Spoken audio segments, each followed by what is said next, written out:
The consensus narrative is a calculated distraction. Media fixates on kinetic threats, Ukrainian battlefronts, NATO alerts, rhetoric about being locked and loaded. This is obsolete, high-cost theater designed for public consumption. The primary systemic risk is not the missile launch. It is the kill switch for the global economic nervous system. CSIS analysis confirms that over 95% of all global data, the very liquidity of modern finance, travels through a few hundred undersea fiber optic cables. This is the real vector. When a state's conventional leverage is neutralized, its only remaining mathematical option is asymmetric escalation. Why spend billions on a carrier strike group when a low-cost autonomous vehicle can sever a cable nexus, triggering a systemic solvency crisis in microseconds? This isn't conflict. It's economic warfare executed with plausible deniability. This protocol creates the blind Leviathan, a superpower stripped of satellite vision and data connectivity. It retains full kinetic, launch-on warning capability, but loses all situational awareness. USI reports refer to this as a state of information insolvency. It is a cornered animal with nuclear assets, forced to treat every shadow as an existential threat. This isn't a failure of the system. It is the system functioning as designed. The accepted narrative is that nations initiate conflict from a position of strength. This is a fundamental misreading of the strategic calculus. The motive for large-scale kinetic action is rarely conquest, it is solvency. A state facing catastrophic internal failure, political illegitimacy, economic collapse, social fracture, views war not as an option, but as a balance sheet transaction. It is a desperate, mathematical attempt to convert a terminal domestic liability into a tangible foreign asset. Consider the Russian Federation. Before the escalation, its leadership faced a significant domestic liability. CSIS and Forbes analysts identified a growing disconnect between state objectives and public tolerance for economic and human cost. An unpopular high-attrition conflict becomes a political black hole, consuming capital and legitimacy. When conventional victory is not achieved, the liability metastasizes. The war ceases to be a potential solution and becomes an accelerant for the initial solvency crisis. This is the inflection point. When conventional leverage is neutralized, when Ukrainian forces repel attacks, as confirmed by field reports, the state's options contract to a binary choice: collapse or escalate asymmetrically. The cost of a tank becomes prohibitive, but the cost of a cyber attack on a foreign electrical grid is negligible. The state is forced to pivot.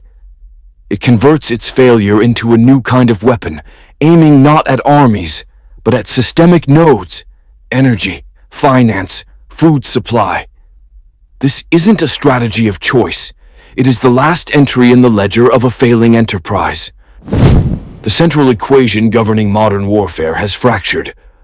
According to analysts at RUSI, the kinetic cost-per-kill ratio has inverted. A state invests $5 million in a main battle tank. An opposing force, state or non-state, deploys a $500 first-person view drone. The outcome is a mathematical certainty, a 10,000 to 1 cost disparity resulting in the liquidation of the superior asset. This is not a balanced fight. It is an economic execution. This inversion of kinetic cost is the engine of what is called the democratization of violence. The barrier to entry for projecting lethal, strategic-level force has collapsed from the nation-state level to the small unit or even individual level. High-tech lethality is no longer the exclusive domain of G7 military budgets. It has been decentralized, open-sourced, and made available to anyone with a credit card and an internet connection. This creates a solvency crisis for conventional military doctrine, turning billion-dollar assets into battlefield liabilities. When a state's conventional leverage is neutralized by this economic reality, it is forced onto a launch-on-warning protocol, not for nuclear war, but for systemic economic war. Facing defeat in a conventional attritional conflict, as reports from the Oleksandrivsk direction suggest, a cornered power must escalate asymmetrically. It ceases to target armies and begins targeting the arteries of the global economy. Regional liabilities are weaponized into vectors for global shock because inflicting systemic pain is the only remaining form of leverage. The battlefield is no longer a defined geographical location. It is a distributed network of insolvent states, repurposed as strategic liabilities. These are the gray zones, the proxy laboratories where the next systemic shock is being beta tested. Venezuela's crisis was not an accident. It is a blueprint. According to the globalist, its collapse, fueled by oil dependency and intervention, created a perfect vacuum. This vacuum does not remain empty. It becomes a launch pad for asymmetric vectors aimed directly at a rival's economic and social solvency. This is a mathematical function of conventional failure. When a state's kinetic options are neutralized at prohibitive cost, as seen with Russian attacks being repelled in Ukraine per Measure.net, the strategic calculus shifts. The cost of a main battle tank is a known quantity. The cost of activating a narco syndicate or engineering a fuel crisis via a proxy state is orders of magnitude lower, with a disproportionately high impact. Our USI analysis confirms this doctrinal pivot, from force-on-force engagement to systemic degradation. It is a solvency crisis, not a military one. The network of these laboratories is global. While NATO focuses on conventional war footing and figures issue legacy warnings like locked and loaded for Iran, the real warfare is conducted through the weaponization of these collapsed zones. CSIS reports detail how these gray zones are not limited to failed states. Recent travel warnings and internal stability assessments for nations like South Africa or even Canada are early indicators. They are symptoms of the same protocol, testing the internal, social, and logistical fractures.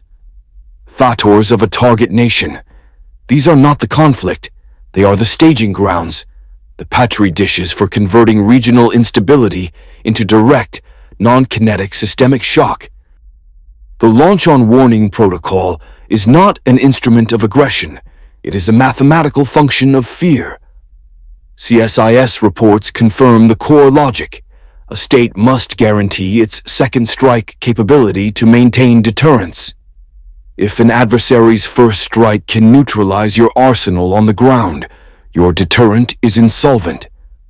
The protocol dictates that upon detecting an incoming kinetic attack, you launch your own assets before they are destroyed. This is a simple, if brutal, calculation.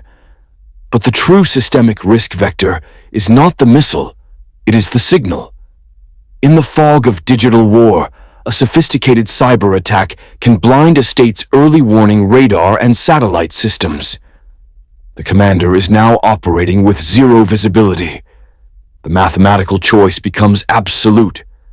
Do you assume the blank screen is a glitch and risk total annihilation? Or do you assume it's a hostile precursor and execute the launch protocol? When conventional verification power is neutralized asymmetrically, the liability of inaction forces an escalatory trigger. The system is designed to fail into a launch, not to default to peace. Within 10 months, anticipate a synchronized, multi-point severance of a key transatlantic fiber optic cable system. This is not a technical fault. It is a calibration shot. It represents the next logical phase of asymmetric escalation, a mathematical certainty when a state's conventional power is neutralized.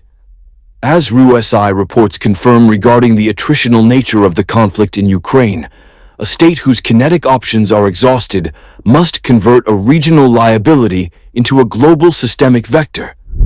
The objective is to impose a non-kinetic solvency crisis, bypassing a locked and loaded kinetic posture that NATO continually prepares for. It is a direct attack on data liquidity, engineered to test the West's response protocol to an attribution impossible event where intervention is politically non-viable. This is the blueprint for conflict when conventional leverage is zero.